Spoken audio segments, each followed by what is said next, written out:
ഉയിരിലലിയാൻ. രചനാ സംഭാഷണം രുദ്രപ്രിയ. ആൻഡ്രൂ തലകുടഞ്ഞു നോക്കുമ്പോൾ മുന്നിൽ നിൽക്കുന്നവൾ അവളെ ചുട്ടിരിക്കാൻ പകതിന് കനലുമായി നിൽക്കുന്നു. നിന്റെ വീട്ടിലിരിക്കുന്നവരുടെ സ്വഭാവം വെച്ച് ബാക്കിയുള്ളവരെ അളക്കാൻ ഇറങ്ങരുത്. അങ്ങനെ ഇറങ്ങിയാൽ ഇതുപോലെ കവിളിൽ വിരൽ പതിയും, കേട്ടോടാ. കൺമണി വിരലും ചൂണ്ടി ആൻഡ്രുവിൻ്റെ മുന്നിൽ നിന്നു. ചുറ്റുപാട് നിൽക്കുന്നവരുടെ കണ്ണ് തങ്ങളിലാണെന്നറിഞ്ഞതും അവൾ തങ്ങളുടെ സീറ്റിൽ വന്നിരുന്നു. അല്ലെങ്കിൽ നിന്നെപ്പോലെയുള്ളവർക്ക് ഇതൊന്നും കിട്ടിയാൽ പോരാ. കുറച്ചു മുന്നേ ഒരു പെങ്കൊച്ചിനോട് ഇവൻ കാണിച്ച തെമ്മാടിത്തരം. അപ്പോഴേ ആ കൊച്ച് ഇതുപോലെ അവൻ്റെ കവിളിലൊന്ന് കൊടുക്കണ്ടേ. ഇത് ആ കൊച്ചങ്ങ് തീർത്തു കൊടുത്തു. പെങ്കൊച്ചുങ്ങളായാൽ ഇങ്ങനെ വേണം. കൺമണിയുടെ പിന്നിലിരുന്ന വല്യമ്മ അവളെ നോക്കി. എല്ലാം കൂടി കേട്ട് കഴിഞ്ഞപ്പോൾ ആൻഡ്രുവിന് ഭ്രാന്തായി. അവൻ പാഞ്ഞ് കൺമണിയുടെ നേരെ തിരിഞ്ഞു. എടി പന്ന മോളെ, നീ എന്നെ തല്ലിയല്ലേ? നല്ല പിള്ളയാകാമെന്ന് നീ കരുതിയോ? ആൻഡ്രു ആരാണെന്ന് നിനക്കറിയില്ല. എന്നെ കവിളിലടിച്ച് നീ അങ്ങനെ നല്ലവളാകണ്ട. അവൻ കൺമണിയെ ഇരിക്കുന്ന കസേരയിൽ നിന്നും വലിച്ചെഴുന്നേൽപ്പിച്ച് പിടിച്ച് റെസ്റ്റോറൻറ്റ് ഒത്ത നടുക്കേത്ത് നടന്നു. എല്ലാവരും നോക്കി നിൽക്കെ ഞാൻ നിന്നെ ഉമ്മ വയ്ക്കാൻ പോവുകയാണ്. വേണമെന്നുള്ളവർ മൊബൈലിൽ ക്യാമറ ഓണാക്കി നിന്നോ. പറഞ്ഞുകൊണ്ട് കൺമണിയെ ഇടുപ്പിലൂടെ ചേർത്ത് അടുത്തേക്ക് വലിക്കും മുമ്പ് അവൻ്റെ കയ്യെ തട്ടി മാറ്റിയ കൺമണി പിന്നിലേക്ക് നീങ്ങിയതും ആരെയോ ഇടിച്ചു നിന്നു. അതാരാണെന്ന് മനസ്സിലായതും കൺമണി പിന്തിരിഞ്ഞു നോക്കി. വാഷ്റൂമിൽ നിന്ന് ഇറങ്ങി വരുമ്പോൾ പുറത്ത് പെണ്ണിനെ കാണാനില്ല. പുറത്തുകൂടി നിന്നവരുടെ സംസാരത്തിൽ നിന്നും കാര്യങ്ങൾ ഏകദേശം പിടികിട്ടി. കൺമണിയെ ചേർത്ത് പിടിച്ച് കാശി. ആൻഡ്രുവിൻ്റെ മുഖം വിളറി, കണ്ണു കൂർത്തു. ഓഹ്, അപ്പം ഇവൻ കൂടെ ഉണ്ടായിട്ടും നിനക്ക് പോരാതെയാണോ? പറഞ്ഞു തീരും മുമ്പ് കാശിയുടെ ചവിട്ടിൽ ആൻഡ്രു തെറിച്ചു വീണു. പിന്നെ അവിടെ നടന്നത് പൊടി പൂരമായിരുന്നു. എഴുന്നേൽക്കാൻ വയ്യാതെ കിടക്കുന്നവനെ മെൽവിനാണ് വലിച്ചു തൂക്കി നേരെ നിർത്തിയത്. നിന്റെ കഴമ്പ് കുടുംബത്തുള്ളവരോട് തീർത്തോളണം, അല്ലാതെ അതുകൊണ്ട് ഇതുപോലുള്ള പബ്ലിക് പ്ലേസിൽ ഇറങ്ങരുത്. ആൻഡ്രുവിനെ പെണ്ണിലേക്ക് തള്ളിക്കൊണ്ട് മെൽവിൻ്റെ നേരെ തിരിഞ്ഞു. കൂടെ നടക്കുമ്പോൾ കൂട്ടുകാരനോട് ഇതൊക്കെ പറഞ്ഞു മനസ്സിലാക്കി കൊടുക്കണം, കേട്ടോടാ. അപ്പോഴേക്കും ഒരു പോലീസ് ജീപ്പും കുറച്ച് പോലീസുകാരുമായി കുറച്ചു മുന്നേ പോയ പെൺകുട്ടി വന്നു. കൂടെ ഇറങ്ങി വന്ന പോലീസുകാരൻ അവളുടെ കൈ ചേർത്ത് പിടിച്ചിരുന്നു. കാശിയുടെ മുന്നിൽ വന്ന് നിന്നു. അടികൊണ്ട് ചതഞ്ഞു കിടക്കുന്നവനെയും ആൻഡ്രുവിനെയും പിടിച്ചെഴുന്നേൽപ്പിക്കുന്ന മെൽവിനെയും രൂക്ഷമായി നോക്കി. ഇയാളാണച്ചാ? ആൻഡ്രുവിനെ നോക്കി ആ പെൺകുട്ടി പറഞ്ഞു. പോലീസുകാരൻ അവനെ തൂക്കിയെടുത്ത് ജീപ്പിൽ കയറ്റി. നിങ്ങൾക്ക് പരാതി ഉണ്ടെങ്കിൽ സ്റ്റേഷനിൽ വന്നൊരു പരാതി എഴുതി തരണം. പോലീസുകാരൻ കാശിയുടെ നേരെ തിരിഞ്ഞു. ഇല്ല സാർ, എൻ്റെ പെണ്ണിനോട് മോശമായി പെരുമാറിയതിന് ഞാൻ കൊടുത്തിട്ടുണ്ട്. എല്ലാവരും പിരിഞ്ഞു പോയപ്പോൾ കാശി കൺമണിയെ കൂർപ്പിച്ചു നോക്കി. നിന്നെ കണ്ടാ തോന്നുമോ കൊച്ചേ ഇത്രയൊക്കെ ചെയ്യാമെന്ന്? കൺമണിയെ ചേർത്ത് പിടിച്ച് ചോദിക്കുമ്പോൾ ചുറ്റുമുള്ളവരെ പോലും മറന്നുപോയിരുന്നു കാശി. തിരികെ എത്തി പാക്കിംഗ് ഒക്കെ കഴിഞ്ഞ് പുറപ്പെടാൻ തയ്യാറാകുമ്പോഴാണ് വിശ്വത്തിൻ്റെ വരവ്. ആഹാ, സെലിബ്രിറ്റീസ് പുറപ്പെടാൻ തയ്യാറായോ? അവൻ്റെ ചോദ്യം കേട്ട് രണ്ടുപേരും ഒരുപോലെ മുഖമുയർത്ത് നോക്കി. ഇന്ന് മാളിൽ എന്തായിരുന്നു? നീ എങ്ങനെ അറിഞ്ഞു? ഞാൻ മാത്രമല്ല, ഈ നാട്ടിലെ സകലരും അറിഞ്ഞു. അറിയാത്തവർ അറിഞ്ഞുകൊണ്ടിരിക്കുന്നു. എന്തൊക്കെയാടാ പറയുന്നേ? കാശിക്ക് കാര്യം മനസ്സിലായില്ല. കയ്യിലെ മൊബൈൽ വിശ്വം ഇരുവർക്ക് നേരെ ഉയർത്തി കാണിച്ചു. ഷോപ്പിംഗ് മാളിൽ വെച്ച് നടന്ന സകലതും വീഡിയോ ആയി ഇറങ്ങിയിരിക്കുന്നു. കാശിയും കൺമണിയും മുഖത്തോട് മുഖം നോക്കി. ഇതുപോലെ ഭാര്യയും ഭർത്താവും കൂടി ഒരുമിച്ച് സെലിബ്രിറ്റി ആയല്ലോ. അപ്പോഴേക്കും ഫ്ലാറ്റിൻ്റെ സെക്രട്ടറിയും പ്രസിഡൻറ്റും ഒക്കെ അവിടേക്ക് വന്നു. കാശി വീഡിയോ ഇപ്പോൾ കണ്ടതേ ഉള്ളൂ. സംഭവം പൊളിയായിട്ടുണ്ട്. പക്ഷെ വേണ്ടായിരുന്നു. ആ പയ്യൻ ആൻഡ്രു, അവനെ ബാംഗ്ലൂർ കുറച്ചുനാൾ മുമ്പ് വരെ ഭരിച്ചിരുന്ന ഡിക്സൻ്റെ മോനാണ്. ഡിക്സൺ ചേട്ടൻ നിക്സനെ എൻകൗണ്ടറിൽ വീഴ്ത്തിയപ്പോൾ ഇവനൊന്ന് ഒതുങ്ങി. എങ്കിലും ഇടയ്ക്കിടയ്ക്ക് അവൻ്റെ ഗുണ്ടാ പരിപാടിയൊക്കെ നടക്കാറുണ്ട്. ഞാനിപ്പോൾ നമ്മുടെ പോൾസൺ പറഞ്ഞാണ് കാര്യങ്ങൾ അറിഞ്ഞത്. എന്തായാലും കാശിയൊന്ന് സൂക്ഷിക്കണം.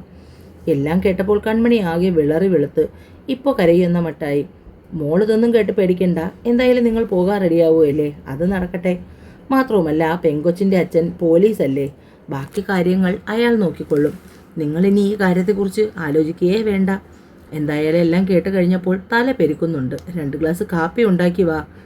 അവളെ അവിടെ നിന്ന് ഒഴിവാക്കുന്നതിന് വേണ്ടിയാണ് വിശ്വ അങ്ങനെ പറഞ്ഞതെന്ന് കാശിക്ക് മനസ്സിലായി. കൺമണി കിച്ചണിലേക്ക് പോയി കഴിഞ്ഞതും വിശ്വം കാശിയുടെ നേരെ തിരിഞ്ഞു. സെക്രട്ടറി പറഞ്ഞത് വെച്ച് നോക്കുകയാണെങ്കിൽ കാര്യങ്ങൾ കുറച്ച് പ്രശ്നത്തിലാണ്. എന്തായാലും നീ കൺമണിയെയും കൊണ്ട് പെട്ടെന്ന് നാട്ടിലേക്ക് തിരിക്കാൻ നോക്ക്. ഉടനെ ഒന്നും ഇങ്ങോട്ട് വരണ്ട. ഈ ഡിക്സനെ കുറിച്ച് ഞാനും കേട്ടിട്ടുണ്ട്. പക്ഷേ ഇവൻ്റെ മോനാണ് ഈ പയ്യനെന്ന് ഇപ്പോഴാണ് അറിഞ്ഞത്. എന്തായാലും പോലീസ് കേസും മറ്റുമാകുമ്പോൾ പ്രശ്നമാകും. തൽക്കാലം നീ മാറി നിൽക്കുന്നത് തന്നെയാണ് നല്ലത്. ആ സംഭവത്തിന് ശേഷം കൺമണിയുടെ മുഖം തെളിഞ്ഞിട്ടില്ല. കാശിയും വിശ്വവും എന്തൊക്കെയോ പറഞ്ഞ് അവളെ സമാധാനപ്പെടുത്താൻ ശ്രമിക്കുന്നുണ്ടെങ്കിലും അവളുടെ മനസ്സിൽ അതൊരു ഭയമായി രൂപപ്പെട്ട് കഴിഞ്ഞു. എയർപോർട്ടിൽ രണ്ടുപേരെയും കൊണ്ടുവിട്ടത് വിശ്വമായിരുന്നു. തിരികെ കാറിനടുത്തേക്ക് എത്തുമ്പോഴാണ് ഒരു കൂട്ടം ആൾക്കാർ കയ്യിൽ വടിവാളും മറ്റുമായി എയർപോർട്ടിനുള്ളിലേക്ക് കയറുന്നതും സെക്യൂരിറ്റിയുമായി ഉന്തും തള്ളുമാകുന്നതും പോലീസ് അവരെയെല്ലാം തൂക്കിക്കൊണ്ട് പോകുന്നതും ഒക്കെ കണ്ടത്. കാര്യം അന്വേഷിക്കുമ്പോഴാണ് അത് ഡിക്സന്റെ ആൾക്കാരാണ് എന്നറിഞ്ഞത്.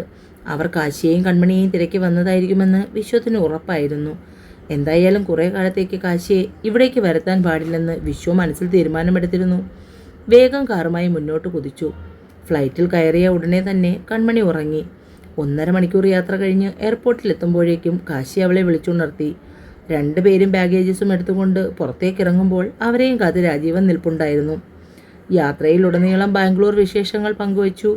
ഇടയ്ക്ക് യൂട്യൂബിൽ വന്ന വീഡിയോയെക്കുറിച്ചും ചർച്ച നടന്നു.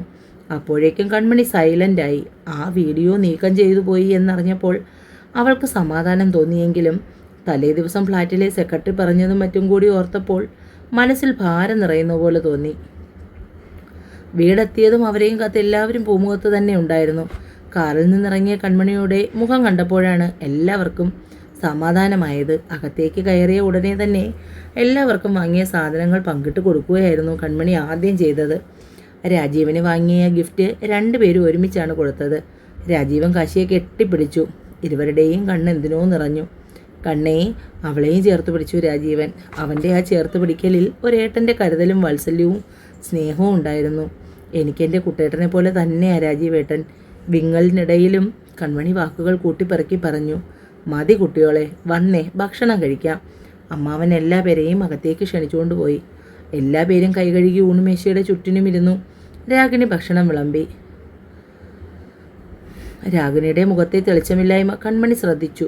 ഭക്ഷണം കഴിഞ്ഞ് കയ്യും കഴുകി എല്ലാവരും ഇരിക്കുമ്പോൾ കൺമണി അടുക്കളയിലേക്ക് ചെന്നു. എന്താ ഈ മുഖമിങ്ങനെ കുത്തി വീർത്തിരിക്കുന്നേ? രാഗിണിയെ പിന്നിലൂടെ ചെന്ന് കെട്ടിപ്പിടിച്ചുകൊണ്ട് അവളുടെ തോളിൽ മുഖമൂന്നി കൺമണി ചോദിച്ചു. എല്ലാ പേർക്കും പുത്തൻ ഡ്രസ്സ് വാങ്ങിക്കൊണ്ടുവന്നപ്പോൾ എന്നെ മാത്രം മറന്നുപോയോ കണ്ണാ? ചോദിക്കുമ്പോൾ രാഗിണിയുടെ ഒച്ച ഇടറുന്നതും ആ കുഞ്ഞി കണ്ണുകൾ നിറയുന്നതും കൺമണി കണ്ടു. അങ്ങനെ ഞാൻ മറന്നു പോകുമെന്ന് തോന്നുന്നുണ്ടോ? ഈ മുഖത്തെ കുശുമ്പ് കാണുന്നതിന് വേണ്ടി ഞാൻ മനഃപൂർവ്വം തരാത്തതല്ലേ?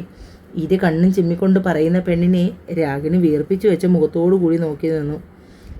വേഗം റൂമിലേക്ക് പോയി പെട്ടിയിൽ നിന്നും രാഗിണിക്ക് വാങ്ങിക്കൊണ്ടുവന്ന പാക്കറ്റ് അവളുടെ കയ്യിൽ കൊണ്ട് കൊടുത്തു. ഞാനിത് മറക്കണമെന്ന് തോന്നുന്നുണ്ടോ? എനിക്കറിയാം എൻ്റെ കുഞ്ഞെന്നെ മറക്കില്ലെന്ന്. എന്നിട്ടാണോ രാഗിണി മത്തം കുത്തിയതുപോലെ മുഖം വീർപ്പിച്ചു വെച്ചത്? അമ്മാവൻ്റെ പറച്ചിൽ കേട്ടപ്പോൾ രാഗിണിക്ക് ചമ്മൽ തോന്നി. അന്ന് ഒരുപാട് സമയം കൺമണി അമ്മയുടെയും രാഗിണിയുടെയും ഒപ്പം അടുക്കളയിലായിരുന്നു. വാതോരാതെ വർത്തമാനം പറയുന്ന അവരുടെ പഴയ കൺമണിയെ തിരിച്ചു കിട്ടി. രാത്രിയിൽ വിശ്വം വിളിക്കുമ്പോൾ എയർപോർട്ടിൽ വെച്ച് ഡിക്സന്റെ ആളുകൾ ഇരച്ചു കയറി വന്നതിനെക്കുറിച്ച് കാശിയോട് സൂചിപ്പിച്ചു. തൽക്കാലം നീ കുറച്ച് നാളേക്ക് ഇങ്ങോട്ട് വരാതിരിക്കുന്നതാണ് നല്ലത്. ഇവിടുത്തെ കാര്യങ്ങൾ ഞാൻ മാനേജ് ചെയ്തോളാം. പിന്നെ വീഡിയോ കോൺഫറൻസ് വഴിയും നമുക്ക് കാര്യങ്ങൾ കൈകാര്യം ചെയ്യാം. തൽക്കാലം കൺമണിയോടൊന്നും പറയണ്ട, അവളെ കൂടി വെറുതെ പേടിപ്പിക്കാൻ. അവന്മാരുടെ ഹോൾഡ് ചിലപ്പോൾ നിന്നെക്കുറിച്ച് കാര്യങ്ങളെ തപ്പിയെടുക്കാനുള്ള സാധ്യതയുണ്ട്. അതുകൊണ്ട് എല്ലാ കാര്യത്തിലും ശ്രദ്ധ വേണം. കാശിയേട്ടാ, നേരെ ഒത്തിരിയായി കിടക്കുന്നില്ലേ? സംസാരിച്ചു കൊണ്ടിരിക്കുമ്പോൾ കൺമണിയുടെ വിളിയൊച്ച കേട്ട് കാശി വേഗം കോൾ കട്ട് ചെയ്തു. കിടക്കുന്നില്ലേ? ആരായിരുന്നു ഫോണിൽ? കാശിയുടെ മുടി ഉലച്ചു വിട്ടുകൊണ്ട് കൺമണി ചോദിച്ചു. ഇവിടെ എത്തിയെന്ന് പറഞ്ഞ് വിശ്വത്തെ വിളിച്ചായിരുന്നു.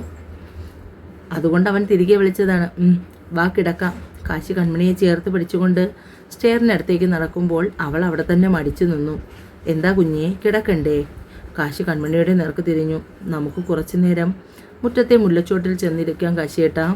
മഞ്ഞുണ്ട് കണ്ണാ, ഇപ്പോൾ പനി മാറിയതല്ലേ ഉള്ളൂ. സാരമില്ല, ഒരുപാട് നാളായി, പ്ലീസ്. പെണ്ണിൻ്റെ നിർബന്ധം കൂടിയായപ്പോൾ കാശി പിന്നെ മുടക്ക് വർത്തമാനം ഒന്നും പറയാതെ കൺമണിയെ കയ്യും പിടിച്ച് മുറ്റത്തെ മുല്ലച്ചോട്ടിലേക്ക് പോയി. കാശി അവിടെയുള്ള സിമൻറ്റ് ബെഞ്ചിലിരിക്കുമ്പോൾ കൺമണി അവൻ്റെ തോളിൽ മുഖം ചേർത്ത് അടുത്തിരുന്നു. കാശിയേട്ടാ. കൊഞ്ചുയുടെ പെണ്ണിൻ്റെ വിളി കേട്ട് കാശി കണ്ണും കൂർപ്പിച്ച് അവളെ നോക്കി. എന്താ കണ്ണാ, എന്താ പറയാനുള്ളത്? അതേ കാശിയേട്ടാ, ഇപ്പോൾ 2 മാസം കഴിഞ്ഞില്ലേ? ഇനി നമുക്ക് ഭാവിക്ക് വേണ്ടി ശ്രമിച്ചുകൂടെ? ഉള്ളിലെ ആകാംക്ഷ അടക്കാൻ കഴിയാതെ കൺമണി ചോദിച്ചു. അവളുടെ വിഷമം മനസ്സിലാക്കിയ കാശി ചേർത്ത് പിടിച്ചു. എനിക്ക് ആഗ്രഹമില്ലാഞ്ഞിട്ടല്ല കണ്ണാ, പക്ഷേ നിൻ്റെ ആരോഗ്യം അതെനിക്ക് പ്രധാനമാണ്. ഡോക്ടർ പ്രത്യേകം പറഞ്ഞു 6 മാസം കഴിഞ്ഞിട്ട് മതി ഇനിയൊരു കുഞ്ഞിനെക്കുറിച്ച് ചിന്തിക്കുന്നതെന്ന്. അല്ലെങ്കിൽ ഇനിയും ഇതുപോലെ സംഭവിക്കുമെന്ന്. അടുത്ത ചെക്കപ്പിന് പോകുമ്പോൾ ഇപ്പോൾ കഴിച്ചുകൊണ്ടിരിക്കുന്ന ടാബ്ലറ്റ് മാറ്റി മറ്റൊരു ടാബ്ലറ്റ് തരും. അതിൻ്റെ കോഴ്സ് കഴിഞ്ഞാൽ പിന്നെ കുഴപ്പമില്ല. നമുക്ക് ആയുസ്സും ആരോഗ്യവുമുള്ള കുഞ്ഞിനെയല്ലേ ആവശ്യം. അതുപോലെ തന്നെ നിൻ്റെ ആരോഗ്യവും പ്രധാനമല്ലേ. അപ്പോൾ നമ്മൾ അല്പം കൂടി കാത്തിരിക്കുന്നതല്ലേ കണ്ണാ നല്ലത്. കാശി അവളെ കാര്യങ്ങൾ പറഞ്ഞ് മനസ്സിലാക്കിയപ്പോൾ കൺമണിക്ക് ആശ്വാസം തോന്നി. സ്നേഹിക്കുന്നതിന് കുഴപ്പമുണ്ടോ കാശിയേട്ടാ? പെണ്ണിൻ്റെ ചോദ്യം കേട്ടപ്പോൾ കാശിക്ക് ചിരി വന്നു. സ്നേഹിക്കുന്നതിന് ഒരു കുഴപ്പവുമില്ല. എന്നാൽ എന്നെ സ്നേഹിക്കുമ്പോൾ ഇവിടെ വെച്ചോ? അയ്യേ പോ കാശിയേട്ടാ. കൺമണി എഴുന്നേറ്റു, കൂടെ കാശിയും. അവൻ്റെ കയ്യിൽ കെട്ടിപ്പിടിച്ചുകൊണ്ട് കൺമണി കാശിയുടെ തോളിൽ ചാരി വീട്ടിനുള്ളിലേക്ക് നടന്നു. എന്നെ വായിക്കുകയും കേൾക്കുകയും ചെയ്യുന്ന കൂട്ടുകാർ ചാനൽ സബ്സ്ക്രൈബ് ചെയ്യണേ കൂട്ടുകാരെ. ചിലപ്പോഴൊക്കെ ഒച്ചയിടറുകയും വാക്കുകൾ അങ്ങോട്ടും ഇങ്ങോട്ടും മാറിപ്പോവുകയൊക്കെ ചെയ്യുന്നുണ്ട്. അതൊക്കെ ക്ഷമിക്കുമല്ലോ. ചിലർ വായിക്കാൻ അറിയില്ലെന്ന് പരാതിയൊക്കെ പറയുന്നുണ്ട്.